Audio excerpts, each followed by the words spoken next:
Hello class, आज का हमारा टॉपिक है एरे। एरे इन जावा। एरे ऑलरेडी आपने अदर लैंग्वेजेस में स्टडी कर चुके हैं। Array is a container which is collect the similar type of data. That means मेरे पास में कोई भी एक कंटेनर है जिसके अंदर हमारे पास सेम टाइप का जो डाटा है वो कंटेन होता है। लाइक दैट मैं बात करता हूँ कि मेरे पास में ऑल टाइप के जो इंटीजर्स हैं, ठीक है, वो इंटीजर वैल्यू को मेरे पास में कलेक्ट करेगा। नेक्स्ट में भी मेरे पास में नेक्स्ट वैल्यू क्या हो सकती है, कैरेक्टर हो सकती है। तो ऑल टाइप की जो कैरेक्टर वैल्यू को कंटेनिंग हमारे पास में किया जा सकता है। तो हमारे पास में सिमिलर टाइप ऑफ वैल्यूज यहाँ पर आपके पास में कंटेनिंग होती है। तो that mean single variable. Basically मेरे पास जो एड्रेस रहेगा वो सिंगल वेरिएबल का एड्रेस रहेगा, उसी के अंदर मेरे पास में कलेक्शन होगा। ठीक है, नेक्स्ट हम बात करते हैं data store in fix size and with sequentially. आपके पास में हम बात करते हैं डाटा एरे के अंदर आपके पास में जो साइज है वो फिक्स होता है, पहले से प्री डिफाइंड होता है एंड वो सिक्वेंसली वर्क किया करता है हमारे पास में। It declare separate variable values. ठीक है, तो दैट मीन्स आपके पास में जो वेरिएबल नेम है वो सिंगल होगा, लेकिन उसकी जो वैल्यू है जो हमारे पास में वो डिफरेंट सेपरेट से होगी आपके पास में। You can create an array using a new keyword. Using a new keyword आपके पास में न्यू आप एरे को क्रिएट किया जा सकता है। अकॉर्डिंग टू ओरेकल की बात करें, array or object or dynamically created may be assign to the variable of type of object. तो आपके पास में डायनामिकली आप कर सकते हैं, डायनामिकली भी आपके पास में पॉसिबिलिटी है। Array belonging to the Java dot util package के अंदर बिलोंग करता है। ठीक है, यूटिल पैकेज के अंदर आपके पास में एरे को बिलोंगिंग किया जाता है। ठीक है, नेक्स्ट हम बात करते हैं एरे के बारे में बात करें। एरे के बारे में एरे हम बात करते हैं, बेसिकली आपके पास में इसके कुछ एडवांटेजेस होते हैं। ठीक है, हमने बात की तो यहाँ पर आपके पास में इस टाइप से आप एरे को डिक्लेयर किया जा सकता है कि आप ऐसे डिक्लेयर कर रहे हैं। एंड सेम एज आपके पास में जो साइन है, साइन को लास्ट में भी लिया जा सकता है, ऐसा कुछ नहीं है तो आप बाद में भी, लेकिन एक थियोरेटिकल आप देखें तो आप जो पहले साइन को करें तो आपके पास में कैन बी पॉसिबल। ठीक है, हम सब एडवांटेजेस की बात करें। बेसिकली एडवांटेजेस में आपके पास में array represent multiple data items similar type के आपके पास में मल्टीपल डाटा हो सकते हैं आपके पास में। नेक्स्ट आपके पास में बेनिफिट क्या हो सकता है, element can be accessed using index number. आप कोई भी जो एलिमेंट्स होगा वो यूजिंग इंडेक्स नंबर की पॉसिबिलिटी है कि वो फाइंड आउट हो सके। ठीक है, अब इंडेक्स नंबर दैट मीन्स मैं बात कर रहा हूँ कि कोई भी जो एरे है वो ऑलवेज 0 से स्टार्ट होता है। ठीक है, एवरी वैल्यू की एक कोई ना कोई इंडेक्स नंबर होगा आपके पास में, उसके थ्रू उसको एरे को एक्सेस किया जा सकता है। Array memory allocate continuously. ठीक है, तो बेसिकली आपके पास में जो एरे मेमोरी है वो एलोकेट की जाती है कॉन्टिन्यूसली, आपके पास में एक साथ में की जाती है। ऐसे नहीं कि आपके पास में आपने कोई भी प्रोग्राम बनाया जावा का, उसमें मल्टीपल आपने वेरिएबल्स ले लिया तो एवरी वेरिएबल आपके पास में डिफरेंट मेमोरी ऑक्यूपाई करेगा एंड मे बी जो उनका जो स्पेस होगा वो डिफरेंट लोकेशंस पे होगा। लेकिन एरे के अंदर ऐसा नहीं है। एरे के अंदर आपके पास में जो भी मेमोरी ऑक्यूपाई होगी वो सिंगल नेम से होगी और वो कंटिन्यूसली आपके पास में ऑक्यूपेशन होगा। There is a not chance to use the extra memory. यहाँ पर आपके पास में लिमिटेशंस हो जाती है कि आपने एक बार जो मेमोरी एरे को डिक्लेयर कर दिया, दैट मीन्स आपने साइज को डिक्लेयर कर दिया है, तो मेमोरी का जो एरे का जो साइज है वो हमेशा वही रहेगा। Easy manipulation and store the large amount of data. हमारे पास में मैनिपुलेशंस काफ़ी इजी हो जाती हैं बिकॉज यहाँ डायनामिक टाइम पे कोई पॉसिबिलिटी नहीं है। यहाँ पे सब कुछ एवरीथिंग इज स्टैटिक। ठीक है, तो आपके पास में लार्ज अमाउंट ऑफ डाटा यहाँ पर स्टोर किया जा सकता है। Basically there are 2 types. First one is आपके पास में single dimension array, second one is a double dimension या फिर मल्टी डायमेंशन एरे भी हम जिसको कह देते हैं। ठीक है, अब हमारे पास में सिंगल डायमेंशन एरे की बात करें, if you want to create an array object that means how much space to create on the heap।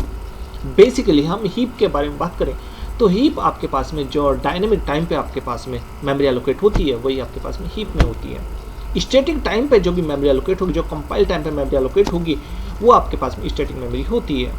ठीक है, you must be specifying the size of array at the creation time. ठीक है, creation time पे आपके पास में जो भी एलोकेट होती है and array is a use to keyword new keyword के थ्रू आपके पास में एरे को दैट मीन्स आप एलोकेट किया जाता है। ठीक है, by the array type brackets the specify how many elements that the element will be hold. That mean कितने नंबर ऑफ एलिमेंट्स आप होल्ड रख रहे हैं तो वो आइडेंटिफाई करने के लिए हमारे पास होता है। बेसिकली ऐसा जरूरी नहीं है कि आप इन सिंगल लाइन के अंदर कोई भी आप वेरिएबल को नहीं डिक्लेयर कर सकते, ऐसा कुछ भी नहीं, किसी एरे को डिक्लेयर नहीं किया जा सकता है, इट्स पॉसिबल।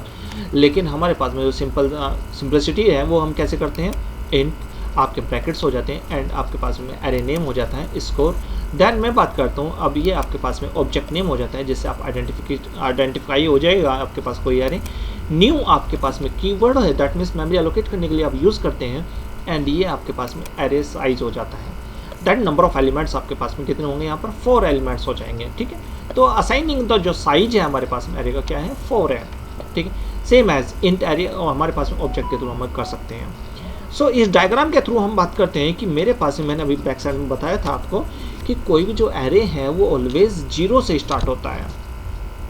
जो ये एरे है मेरे पास में ये भी 0 1 2 3, तो इनके अंदर भी कोई ना कोई वैल्यू एलोकेट होगी।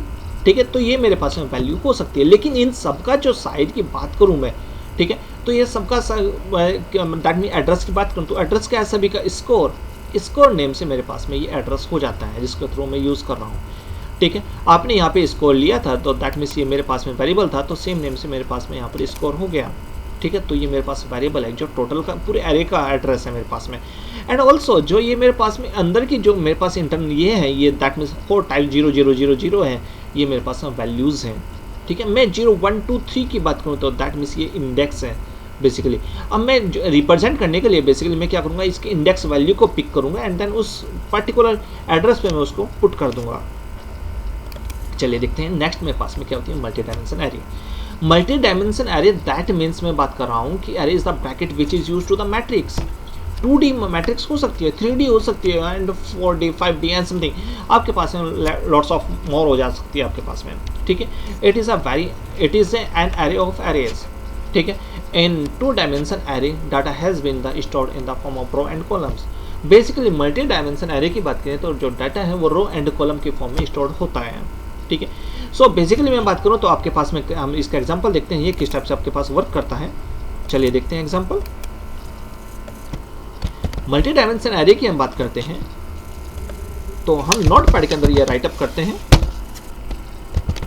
आपने नोटपैड के अंदर ये राइट अप कर लिया, इससे हमारा जो टाइम है वो भी सेव हो जाएगा। ओके, सो अब मैं इसको सेव कर रहा हूं तो दैट मीन्स a.java से करूं एंड यही सेम एज मैं ऑलवेज रखता हूं नेम a.java हो गया मेरे पास में।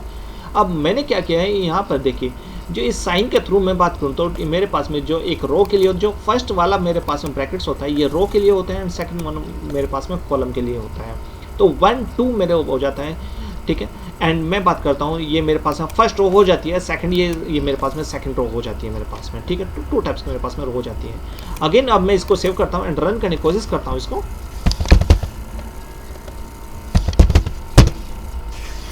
डेस्कटॉप पे चलते हैं, डेस्कटॉप में हमारा प्रोग्राम सेव्ड है जावा से a.java। मेरा प्रोग्राम कंपाइल हो गया एंड इसको हम रन करने की कोशिश करते हैं जावा ए। तो दैट मीन्स मेरे पास अभी मैंने बताया था आपको कि 1 2 दैट मीन्स मेरा फर्स्ट रो हो गई मेरे पास में, सेकंड रो मेरे पास में 3 4 ये मेरे पास में सेकंड रो होगी मेरे पास में। एंड मैं अगेन मैं बात करता हूँ ये मेरे पास में 5 6 ये मेरे पास में थर्ड रो हो गई। तो दैट नंबर ऑफ कॉलम्स की बात करें तो नंबर ऑफ कॉलम्स यहाँ पे कितने 2 हैं। 1 3 5 1 कॉलम हो गया, 2 4 6 सेकंड कॉलम हो गया मेरे पास में। तो ये मेरे पास में अलग अलग कॉलम हो गए। लेकिन मैं रोज की बात करूँ तो मेरे पास में 3 रोज है, 1 2 एक रो है, 3 4 2 रो है, 5 6 3 रो है मेरे पास में। दैट मीन नंबर ऑफ मैं रोज की बात करूँ यहाँ पर मेरे पास में 3 हो जाती हैं। अब अगेन मैं देखने की बात कोशिश करते हैं, अगेन अंडरस्टैंड करने की कोशिश करते हैं। मैं इसके यूजिंग फॉर लूप की बात करते हैं तो फर्स्ट मेरे पास में जो फॉर लूप है i = 10 मैंने यहाँ पे यूज़ किया एंड i < 3 तो दैट मीन्स मेरे पास में जब भी चलेगा तो दैट में वो 0 से स्टार्ट होगा लूप एंड ये मेरे पास में 3 दैट में 2 तक रन होगा, 0 1 2 तक रन होगा मेरे पास में। दैट नंबर ऑफ रोज मेरे पास में कितने हैं 3 हैं, तो मेरे पास में 3 तक रन होगा।